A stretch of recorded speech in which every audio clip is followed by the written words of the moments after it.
നമ്മുടെ യുവജനങ്ങളോടൊക്കെ കഴുത്തിൽ ഒരു ക്രൂശിത രൂപം ധരിക്കാൻ പറഞ്ഞ, കൊന്ത ധരിക്കാൻ പറഞ്ഞ അവർക്ക് നാണാണ്. ഇവിടെ ഇരിക്കുന്ന അമ്മമാരും അപ്പന്മാരും ഒക്കെ ഭയങ്കര ഭക്തരും എല്ലാവരുമാണെന്ന് പറയും. ഇന്ന് കഴുത്തിലേക്ക് നോക്കിക്കഴിഞ്ഞാൽ എത്ര പേരുടെ കഴുത്തില് ക്രൂശിത രൂപമുണ്ട് എന്ന് പറഞ്ഞു കഴിഞ്ഞാൽ സാരി എടുത്തപ്പോ നമ്മൾ മറയ്ക്കേണ്ടി വരും. അപ്പന്മാര് എന്നെ നോക്കി ചിരിക്കുകയും ചെയ്യാം. നിങ്ങൾ അന്വേഷിച്ച് പോകണ്ട. കുളിക്കാൻ ഇറങ്ങിയപ്പോൾ നിങ്ങളുടെ ആ ടോയ്ലറ്റിൽ തന്നെ ഇരിക്കുന്നുണ്ട്. ഇതൊക്കെ അന്ന് ഊരി വെച്ചതാ. ഇതൊക്കെ അച്ഛൻ കഴിഞ്ഞ ദിവസം ഒരു നഴ്സിംഗ് പഠിക്കുന്ന ഒരു കുട്ടിയുടെ അനുഭവം കൂടി പങ്കുവെക്കുക. അവള് കർണാടകയിലാണ് പഠിക്കണേ. അവിടെ കൗൺസിലിങ്ങിന് വേണ്ടി വന്നതാ. കൗൺസിലിംഗ് കഴിഞ്ഞ് പോണ സമയത്ത് അച്ഛനോടൊന്ന് തലയെ വെച്ചൊന്ന് കൈവച്ച് പ്രാർത്ഥിക്കാൻ പറഞ്ഞ എന്റെ റൂമിലേക്ക് വന്നതാ. അവ റൂമിലേക്ക് വന്നു കഴിഞ്ഞപ്പോൾ അവളുടെ കഴുത്തില് ഒരു ജപമാല കിടക്കുന്നത്, കുരിശുരൂപം കിടക്കുന്നത് കണ്ടപ്പോ ഞാൻ പറഞ്ഞു, നല്ലതാണ് കേട്ടോ, ഇപ്പോഴത്തെ യുവജനങ്ങളുടെ കഴുത്തിലൊന്നും കാണാത്തതാണ്, ഇത് ഊരരുതിട്ടോ, നല്ല കാര്യമാണെന്ന് അവളൊന്ന് പ്രോത്സാഹിപ്പിച്ചു. അവള് ശാന്തമായ എന്റെ മുമ്പിൽ ഇരുന്നതിന് ശേഷം പറഞ്ഞു, അച്ഛാ എനിക്കൊന്ന് കുറച്ച് സമയം സംസാരിക്കണമെന്ന് പറഞ്ഞു കഴിഞ്ഞപ്പോഴ് ഓക്കെ സംസാരിക്കാം ഇരുന്നു. അവള് നഴ്സിംഗിന്റെ പഠനത്തിലെ 2ാം വർഷത്തിലാണ്, കർണാടകയിലാണ് പഠിച്ചുകൊണ്ടിരിക്കുന്നു. അവള് ഒരു അവധി കഴിഞ്ഞ് തിരിച്ചു പോകുന്നു. ഓരോ അവധി കഴിഞ്ഞ് പോകുമ്പോഴും അവളുടെ അമ്മ അവൾക്ക് വേണ്ട അച്ചാറും കാര്യങ്ങളും എല്ലാം ശരിയാക്കി കൊടുക്കും. അതോടൊപ്പം തന്നെ അവളുടെ അമ്മ ചെയ്യുന്ന കാര്യമുണ്ട്, അവളുടെ കഴുത്തിലെ ഒരു കുരിശ് കെട്ടിക്കൊടുക്കും എന്നുള്ളതാണ്. അവളുടെ കഴുത്തിൽ ഒരു കുരിശ് രൂപം കെട്ടിക്കൊടുക്കും. ഇവൾക്ക് ഇത് ഇഷ്ടമല്ല. എന്തിനാ അമ്മ ഇങ്ങനെ കെട്ടണേ? വല്ല ആവശ്യമുണ്ടോ? എനിക്കറിയാം.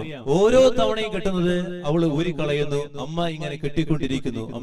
അമ്മ അതിനുശേഷം പറയും, തിരുരക്തത്താൽ എന്നെ കഴുകണമേ, തിരുരക്തത്താൽ എന്നെ സംരക്ഷിക്കണമേ എന്ന് നീ പ്രാർത്ഥിച്ചുകൊണ്ടിരിക്കുന്നു കേട്ടോ. നീ അവിടെയെങ്കിലും എത്തണ വരെ ഈ ക്രൂശരൂപം നിന്റെ കഴുത്തി കിടക്കട്ടെ എന്ന്. ഓരോ തവണയും വീട്ടിൽ നിന്ന് പുറത്തിറങ്ങുന്ന സമയമാകുമ്പോഴേക്കും ഈ ക്രൂശരൂപം അവൾ ഊരിക്കളയാറുണ്ട്. ഈ തവണ അവൾ ബസ്സിൽ കയറി. അത് ഊരാൻ അവൾ മറന്നു. ബസ്സിൽ കയറി. ഫോൺ വിളികളും ഒക്കെ ഇങ്ങനെയായി. യാത്ര തുടർന്നു. ബസ് ബ്രേക്ക് ഡൗൺ ആയി. രാത്രി 2 മണിയായി അവിടെ എത്തിയപ്പോൾ. ബസ് സ്റ്റാൻഡിൽ എത്തിക്കഴിഞ്ഞപ്പോൾ അവിടെ ആരുമില്ല. ആ ബസ് സ്റ്റാൻഡിൽ നിന്ന് അവൾക്ക് അവളുടെ നഴ്സിംഗ് സ്കൂളിലേക്ക് പോകണമെങ്കിൽ 2 കിലോമീറ്റർ സഞ്ചരിക്കണം. അവിടെയാണെങ്കിൽ വണ്ടികളൊന്നുമില്ല. അവൾ പോകുന്ന വഴികളിൽ ഒരു കാടും ഉണ്ട് എന്നുള്ളത് അവൾക്കറിയാം. മനസ്സിൽ ധൈര്യം നഷ്ടപ്പെട്ടുകൊണ്ടിരിക്കുന്നു. ഇറങ്ങി. മറ്റുള്ള യാത്രക്കാരൊക്കെ അവരവരുടെ വഴികളിലേക്ക് പോയി. അവൾ മാത്രമായി ബസ് സ്റ്റാൻഡിൽ.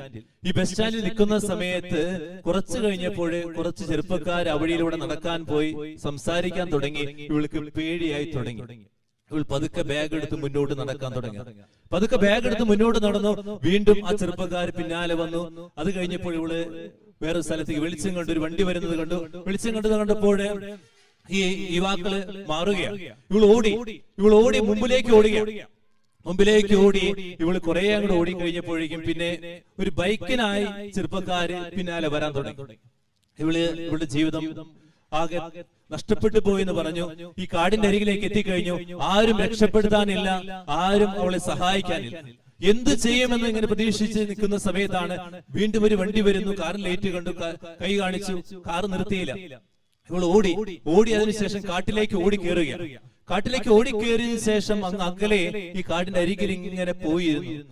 അമ്മ പഠിപ്പിച്ച ആ പ്രാർത്ഥന, ആ കുരിശ് രൂപം നെഞ്ചോട് ചേർത്ത് വെച്ച് ആ 3 മണി മുതൽ 2 മണി അവിടെ എത്തിയതിനു ശേഷം ആ സമയം മുതൽ അവള് പ്രാർത്ഥിക്കാൻ തുടങ്ങി. യേശുവിന്റെ രക്തത്താൽ എന്നെ സംരക്ഷിക്കണമേ എന്ന് പ്രാർത്ഥിക്കാൻ തുടങ്ങി.